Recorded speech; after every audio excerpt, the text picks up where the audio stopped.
will discuss the CSF circulation next. Okay, so CSF is a clear and colorless transparent fluid. Okay, it circulates through the cavity of the brain, through the ventricles of the brain and subarachnoid space. Subarachnoid space is lying around the brain and also around the spinal cord and through the central canal of the spinal cord. So these are the locations where CSF is lying and it is a part of extracellular fluid. Okay, next. So CSF is clear colorless fluid. It is produced by the choroid plexus. Choroid plexus is present in all the ventricles, lateral ventricle, third ventricle, fourth ventricle. All the ventricles have choroid plexuses and they produce the CSF. Okay, and it is found in the ventricles of the brain in the subarachnoid space between the arachnoid matter and pia mater around the brain and the spinal cord. And the pressure of the CSF is kept remarkably constant. And this is Monro-Kelly's doctrine. According to the doctrine, volume of blood, CSF and brain at any time must be relatively constant. Okay. So our head is a closed space, so the volume is constant. So that's why it has to maintain a balance between these three structures: blood, CSF and brain material. Okay. So if any of these increases in size, other two will decrease. Okay. Otherwise there will be herniation. In case of increase in CSF pressure, brain herniates through the foramen of Monro, mainly the uncus part of the brain herniates first. Okay, so that's why this Monro-Kelly's doctrine is important. Next, properties. Volume of CSF is approximately 150 ml and rate of formation is approximately 0.3 ml per minute and specific gravity is 1.005 and it is alkaline in nature. Okay, CSF is alkaline. These are the compositions. Main component is water and some solids are present. Okay, so water content is about 99.13% and solids are about 0.87%. Within the solids, some are organic substance and some inorganic substance are present. So organic substance are proteins, amino acids, sugar, cholesterol, urea, uric acid, creatinine and lactic acids. All those are present in the CSF. And inorganic substances are the ions, different ions: sodium, calcium, potassium, magnesium, chloride, phosphate, bicarbonate and sulfate ions. Okay. And there are some lymphocytes are also present, 6 per cubic millimeter. Okay, this count is important. In case of infection in the CSF, there is increase in number of the lymphocytes. Okay, and also the content of glucose content will reduce, protein content will increase, like this. Okay, in different infection there are different changes. So these are the composition. These values are important to diagnose a disease related to the CSF. Okay. So protein, its compositions are main. These things are measured in the CSF. You collect CSF through lumbar puncture and send for this test of these substances. So proteins are 20 to 40 milligram per DL. DL is 100 ml is deciliter and glucose it 50 to 65 milligram per 100 ml. Cholesterol is 0.2 milligram. Sodium is 147 milliequivalent per kg of H2O and calcium is 2.3 and urea is 12 milligram per 100 ml.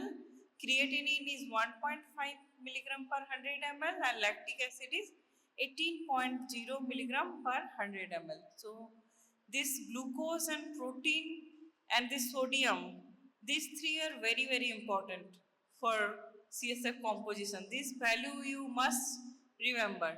Okay. Generally in infections, glucose decreases and protein content is raised and sodium decreases. Sodium in some infection it decreases, in some infection it increases. Okay. So in case of meningitis, there will be infection of the CSF also. Okay, infection of meninges. It is high chance infection spreading through the CSF from brain to the spinal cord, other parts of the meninges. So tubercular meningitis is there, viral meningitis. All these cases, there will be deranged values. Okay. So as CSF is part of extracellular fluid, therefore it contains more amount of sodium than the potassium and contains some lymphocytes. CSF secreted by ventricles does not contain any cells except these lymphocytes, and the lymphocytes are added when it flows in the spinal cord. Okay. Next we go to the formation of CSF. Site of formation, it is formed by the choroid plexus situated within the ventricles. All the ventricles have its own choroid plexus, and in the choroid plexus CSF is secreted. And choroid plexus are tuft of capillary projections present inside the ventricles and covered by this pyometer and ependymal covering. Ventricular lining is known as ependymal covering. It is a special type of epithelium. Okay, mainly ciliated columnar type of epithelium, but here the name is different because of its special location. Okay, ependymal epithelium.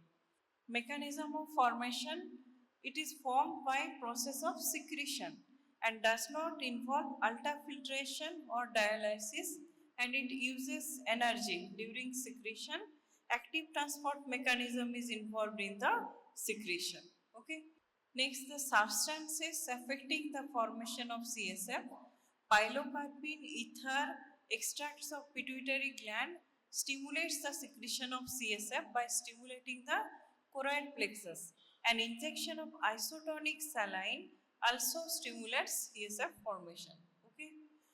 An injection of hypotonic saline, it causes greater rise in capillary pressure and intracranial pressure and fall in osmotic pressure leading to increase in CSF formation.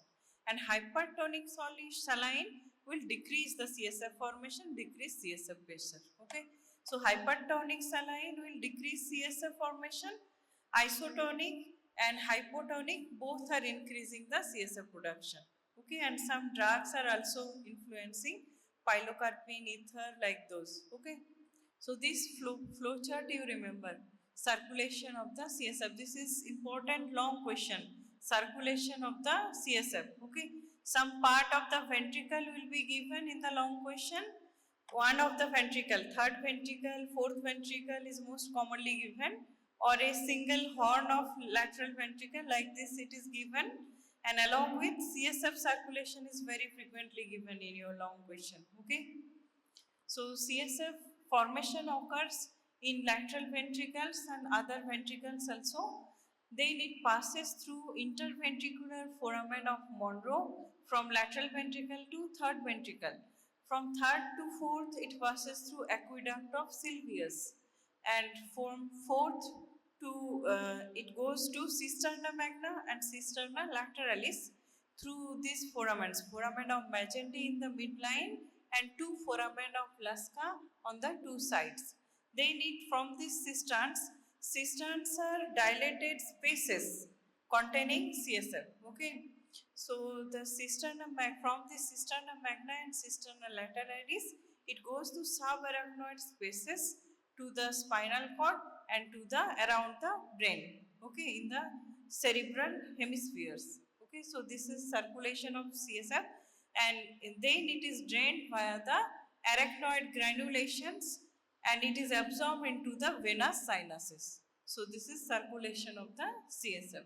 See this flow chart. So site of formation is choroid plexus of lateral ventricle, main part from lateral ventricle to third ventricle via interventricular foramen, third to fourth aqueduct of Sylvius. In the fourth ventricle, three foramina is there, midline foramen of Magendie, on the two sides foramen of Lasker. Okay, from here goes to subarachnoid space inferiorly, and there it is going inferiorly into the spinal cord, superiorly around the brain in the subarachnoid space, and here it is absorbed through the arachnoid granulations into the dural venous sinuses. Okay, see here, this is lateral ventricular cavity.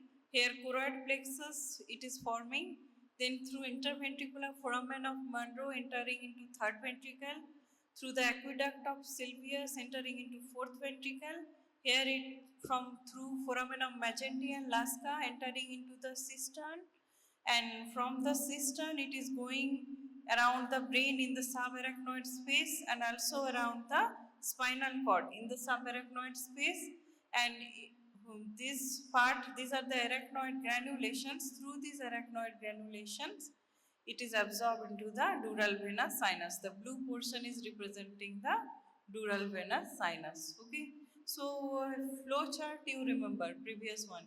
These are the important cisterns. Okay, circulation of CSF in subarachnoid spaces: lateral ventricle, interventricular foramen, then third ventricle, aqueduct of Sylvius, fourth ventricle, foramen of Magendie and Lasker. From here it is going to different cistern. Here is cerebellomedullary cistern. Okay, lying between the cerebellum and medulla oblongata. That's why the name is given cerebellomedullary cistern. In front of the pons, here is pontine cistern. Here is interpeduncular cistern in the interpeduncular fossa. Here is chiasmatic cistern just in front of the optic chiasma. Okay, and here is the superior cistern above the cerebellum. So through all these cisterns, CSF is circulating also around the brain in the subarachnoid space. Okay, and around the subarachnoid space of the spinal cord, and going to drain into the subarachnoid granulations, drains into dural venous sinuses. These are the three foramens have been shown: interventricular foramen of Monro, aqueduct of Sylvius, and here is the foramen of Magendie and Lasker. And cisterna magna, this is the largest cistern, cisterna magna, and ventricles have been shown: subarachnoid space around brain and spinal cord, lateral ventricle, third ventricle, fourth ventricle. Okay. Next we go to absorption of CSF, mostly absorbed by the arachnoid villi into the dural sinuses and spinal veins. Small amount is absorbed along the perineural spaces into the cervical lymphatics and into the perivascular spaces. Normally 500 ml of CSF is formed every day and equal amount is absorbed. Okay, total amount is 150 ml. Secretion is about 500 ml and it is absorbed. So volume remains constant. So what is the mechanism of absorption of CSF? By filtration due to pressure gradient between the hydrostatic pressure in the subarachnoid space fluid, okay, and the pressure that exists in the dural venous blood.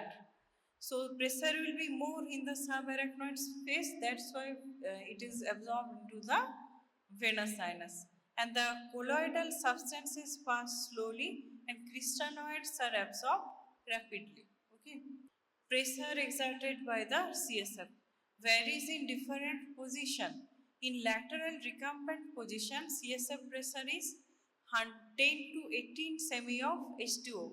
Lying position 13 semi of H2O, and sitting position 30 centimeter of H2O. Okay, so during standing and sitting position, CSF pressure increases. Coughing and crying increases the pressure by decreasing its absorption, and compression of the internal jugular vein also raises the CSF pressure. Okay.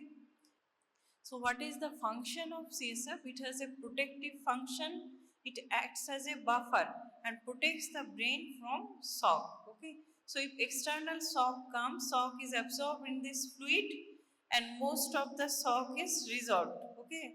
Only some part reaches up to the brain.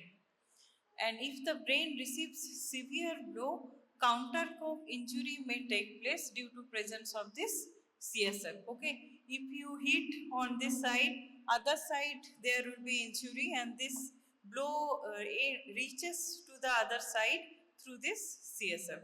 Okay. Next is regulation of cranial content volume. It is very essential because when substances are absorbed into the venous sinuses, intracranial pressure is raised, and intracranial pressure in turn interferes with the cerebral circulation, causing asphyxia. Okay. It is prevented by greater absorption of CSF to give space for increasing the cranial contents. Three substances are there: blood, brain, and CSF. If you decrease amount of CSF, blood circulation can increase through the brain and it will resolve the asphyxia. Okay. Next is medium of exchange. CSF is the medium through which the substances like nutritive substances, waste material, these are exchanged between blood and brain tissues. Okay. And collection of CSF. CSF is collected by cisternal puncture and lumbar puncture. In cisternal puncture, CSF is collected by passing needle between the occipital bone and atlas, so it enters the cisterna magna. Okay, cisterna magna is the largest cistern. Lying between that is cerebellomedullary cistern, cisterna magna. Okay, lying between the cerebellum and the medulla. Next is lumbar puncture. Lumbar puncture is very important. Short note. Okay, lumbar puncture. So the lumbar puncture needle is introduced into the subarachnoid space in the lumbar region in between L4 L5 vertebra. Okay. At the L1 level, spinal cord ends. After that level, we can enter. If you introduce the needle high above, there is high chance of injury to the spinal cord. Okay. And between the third and fourth lumbar spines, you introduce the lumbar puncture needle. So what are the uses of lumbar puncture? For collecting the CSF, for diagnostic purpose, injecting drugs for spinal anesthesia, analgesia, and chemotherapy, and measuring the pressure exerted by the CSF. So these are the uses of lumbar puncture. So lumbar puncture important short note. See in this region, so this is brain and spinal cord have been shown. Around the brain and spinal cord in the subarachnoid space, CSF is lying. So here around this level spinal cord ends. After that here is will be the phylum terminally and cauda equina. Okay, so only nerve roots will be there and that can be displaced. So at this level between L3 L4 mainly the lumbar puncture is done.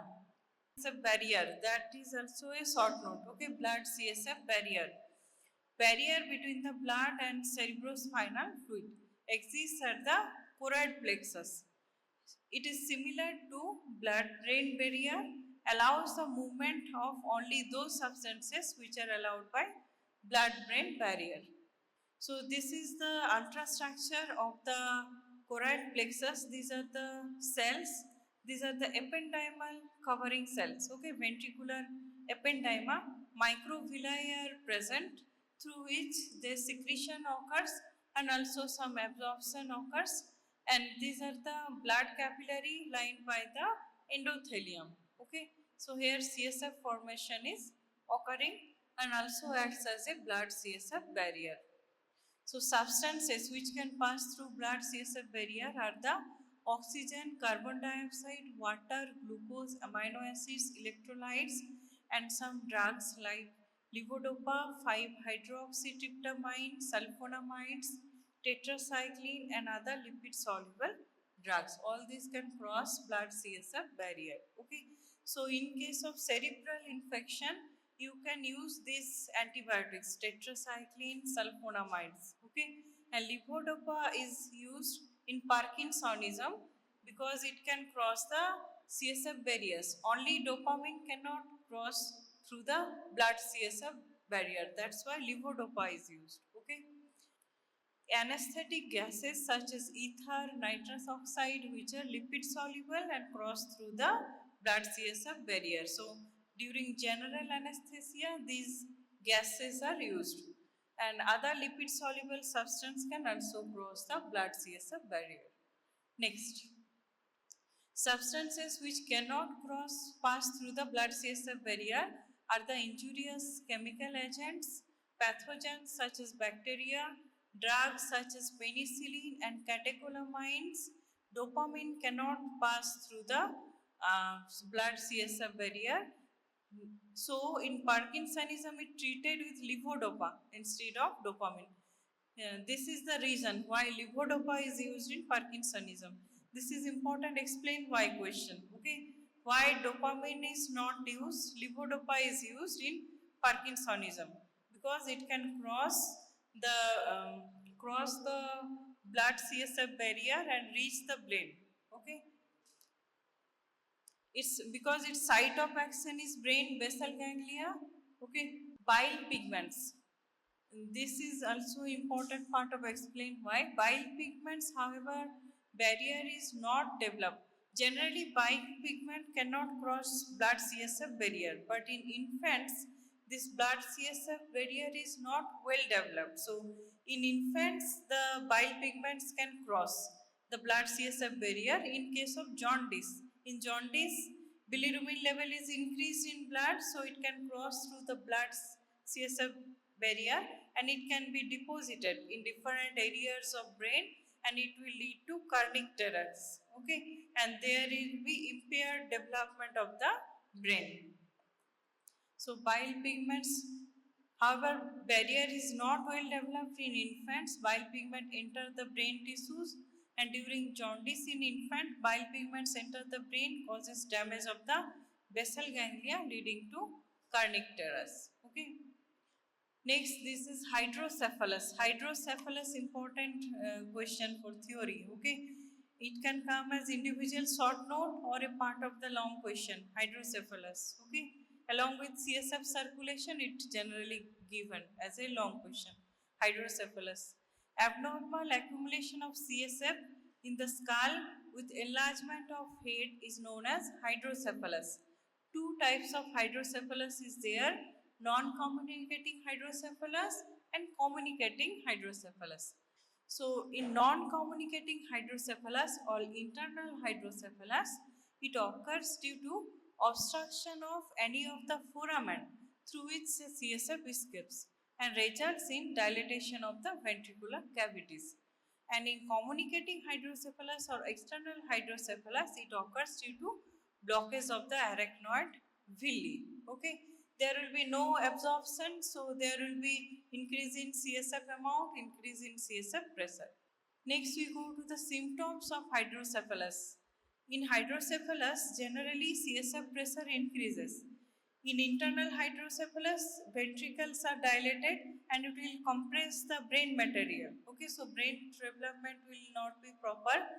And in external hydrocephalus, CSF pressure increases and produces these symptoms: headache, vomiting, atrophy of the brain, mental weakness, and convulsions. All these can occur in hydrocephalus. Generally occurs in a child. Normal pressure hydrocephalus, it is same as communicating hydrocephalus, but it is due to decreased CSF absorption. A defect is mainly at the level of the arachnoid villi. Arachnoid villi is the site of absorption. Through the arachnoid villi, CSF was being absorbed into the dural venous sinuses. What are the symptoms? There will be gait instability, urinary incontinence, and dementia. These are symptoms of normal pressure hydrocephalus. Okay, that's all.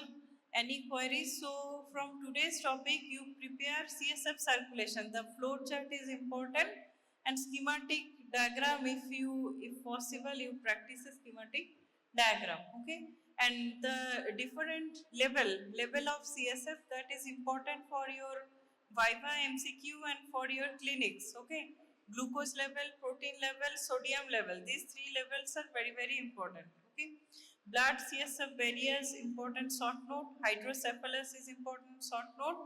Okay, So all these you prepare.